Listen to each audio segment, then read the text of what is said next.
Hello everyone, hope you're all doing great. So this session is all about determining the sample size. Let me start with an example. As a student of marketing, let's assume you want to study the awareness of a product by name Titan in Publicity, where we have around 2 lakh respondents. So the question is, what should be my sample size? Should I collect information from 2000? Should I collect information from 20,000? Or should I keep it to just 2000? As a student of finance, you may be interested to do a technical analysis on different stocks of automobile industry. Yes, there are a lot of stocks in automobile industry, but how many stocks do you prefer? It's just 2, is it just 5, or is it 10? As a student of HR, you may be interested to study the job satisfaction of employees in a company. Let's assume again there are 500 employees. So how many respondents do you select for your survey? Do you want to collect the responses from 300, or is it just 30 or just 10? So the tricky and important first question in a survey is, how much should be my sample size? Or how do I define the sample size? How should I determine the sample size? So this session will study few qualitative aspects which will help us to define the sample size. I'm sure there's one question in all of your mind: should it be small? Should it be large? Some of you may feel larger the sample size, accurate the results may be. Yes, indeed it is true. If the sample size is large, the probability of getting the result is more accurate. But my question is, do we have so much resources to be spent? Or can we incur too huge costs only on collection of information? On the other hand, there's one more question where, can we have a very small sample size? Again, there's a difficulty. If the sample size is too small, we need to ask ourselves a question: is it serving the purpose of getting accurate results? Is the information we collect will help us to achieve the objectives? So the basic idea is, sample size should not be too small, or it cannot be too large even. So how do we arrive at an optimum sample size? How do we decide that a particular number is an optimum size? And let me tell you, there's no fixed percentage. You may ask that question: sir, what is the fixed percentage or an optimum percentage of sample size? There's nothing as such. It differs with different situations. So let's study in detail what are the qualitative aspects of defining a sample size. So here we have around 6 points, which are the qualitative factors that help us in determining the sample size. The first factor which determines the sample size is importance of the decision. So for an important decision, more information is needed and the information has to be collected more precisely. Wherever we feel the decision we take through study is very important, we cannot afford to do the study with a very small sample. So here it simply means, with studies where the decision making is very important, the sample size has to increase. Let me quote an example. Now if at all I want to make a decision that should I go for Zoom classes or should I go for content delivery on YouTube, where what matters the most for me is interest of you all. Can I do, or can I take a decision just by considering 5 to 10 among you? No, I can't do that. Since we have students who have their own problems, in order to maintain the interest of each one of you, I must consider a response from a very big sample. I cannot just decide considering responses from just 5 or 10 of you.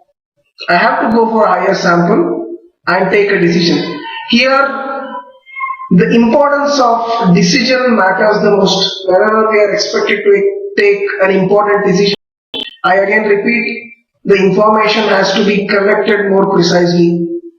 Higher the sample size, it will be easier for decision making. So the next point is nature of research. Here the kind of research we do defines the sample size, right? Usually all those exploratory studies, they have a very small sample size. And all those conclusive researches, they have a larger sample size. Can you guess why? Let's look back at the first point. All those conclusive researches, you are intended to decide something very important. So here, the sample sizes should be large. In exploratory researches, we are not jumping upon a very important decision. So the small sample sizes would work for conclusive research, for exploratory researches, So let me repeat, for all those exploratory researches, the sample sizes are usually small. For all those conclusive researches, the sample sizes usually are large. The next factor that determines the sample size is number of variables. With increase in number of variables under study, the sample size must increase. If the number of variables under study are less, then the sample size can be small. Continuing from this point, same applies for the nature of analysis. If the nature of analysis is sophisticated, that is, if we are making use of multivariate techniques to analyze the data we have collected, we need higher samples. If the analysis is not that sophisticated, that is, if we are not depending upon the multivariate methods of analysis, then the sample sizes can be small. Next point is sample sizes used in similar studies. Yes, indeed, it's pretty true. The previous studies will reveal us what is the apt sample size. The researches which are already published will give us rough guidelines in order to decide what should be my sample size. So you can always refer the previous researches regarding the topic of your own in order to decide a sample size. They may not be that accurate, but they will definitely give you a rough guide. Finally, the most important part, the resource constraint. Then the practical most point, resource constraint. Looking at the resources which are available with, we have to define the sample size. So the resources play a very vital role here. Whenever I call resource, two things comes into my mind. One is time and another is. So well in advance, we have to decide how much money are we able to spend only on collection of information, as well as how much time do we have to collect the required information.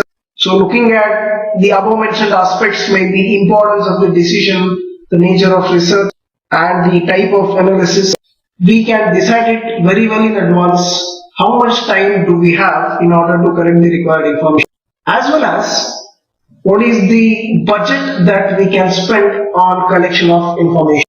Further moving on, the other important constraint in terms of resource is the qualified person available. Yes, we cannot ask someone to just go and collect the information. He must be properly trained. So we have to hire required number of resources who can go and get the information. We need to train them. Again, the cost is involved here. The cost of hiring someone, cost of training him.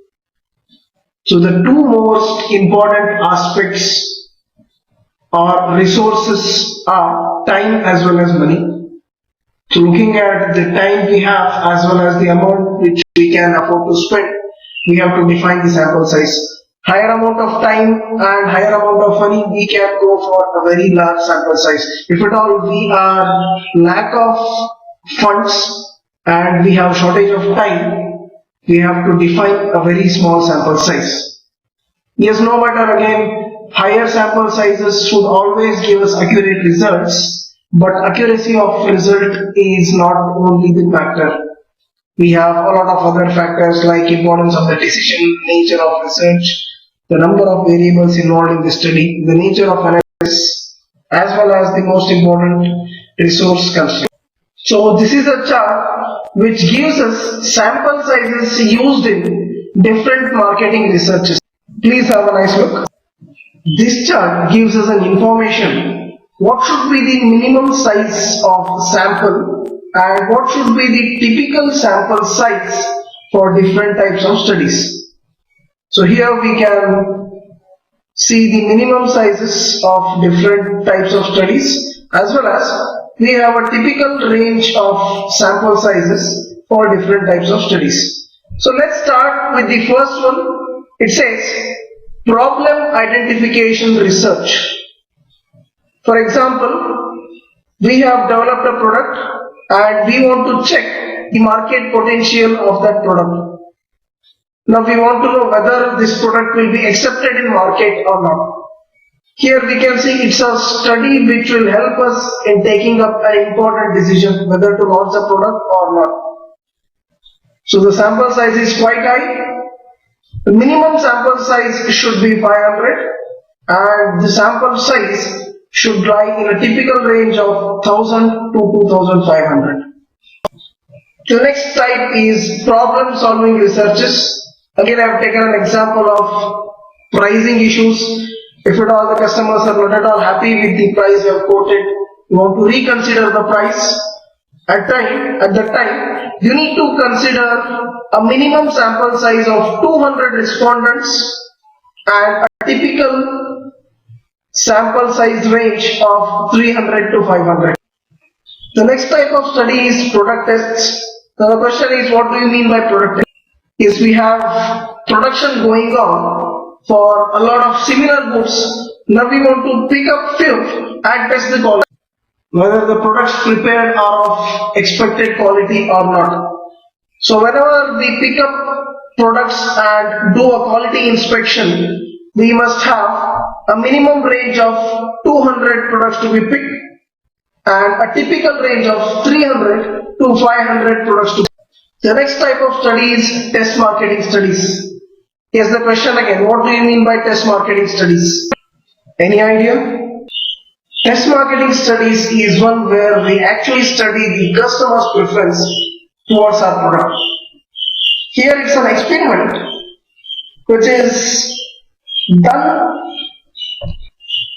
Test marketing studies are pretty much similar to the market potential tests, but here it's an experiment which is done in actual stores and real life buying situations without buyers knowing they are participating in an evaluation exercise.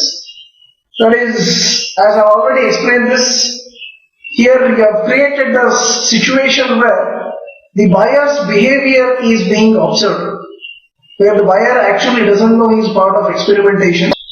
Test marketing studies will always help us to ascertain the customer's preference towards a product.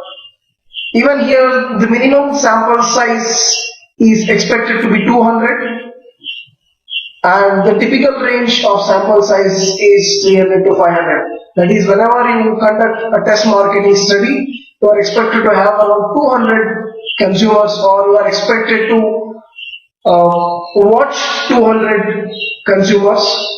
It's better if you can have around 300 to 500 consumers being watched. Now next point is, I want to know how effective my advertising. Now the next point is, I want to understand how effective my advertisements are. So if at all I want to understand how effective my advertisements are, then I must have a sample size, minimum sample size of 150. Again, a tip from 200 to 300. The next thing is test market audits. Now we have seen the test market studies should have around 200 people to be observed. But in case of test market audits, that is, how many stores in a particular regional area needs to be selected. So here in a city, probably 10 stores are minimum to be selected, and it's great if at all the sample size ranges between 10 to 20 stores. So any studies which is conducted for just 5 stores would not be that effective. The next aspect is focus groups. We know very well about focus groups. Focus groups are that group of people who are invited in order to conduct discussions before you develop a product or you launch it into market. So whenever you have focused group discussions, it's minimum to have at least 2 groups, because one group is not sufficient, because one group is never sufficient, because there is fair enough possibility that the discussions may be driven by a single person. So it is a compulsion at least to have 2 groups, and it's better if we have around 4 to 12 groups in a typical range of sample population. And it's typically better to have 4 to 12 groups which as a part of your sample size. So this diagram or chart, so this chart gives us an indication what should be the minimum sample size and what can be a typical range. Again here the typical range has a lower end and higher end, as we have already discussed. The main constraint to us is time as well as the money. Looking at cost as well as time effectiveness, we can decide upon different sample sizes. And that's all from me regarding sample sizes. Thank you. Have a nice day.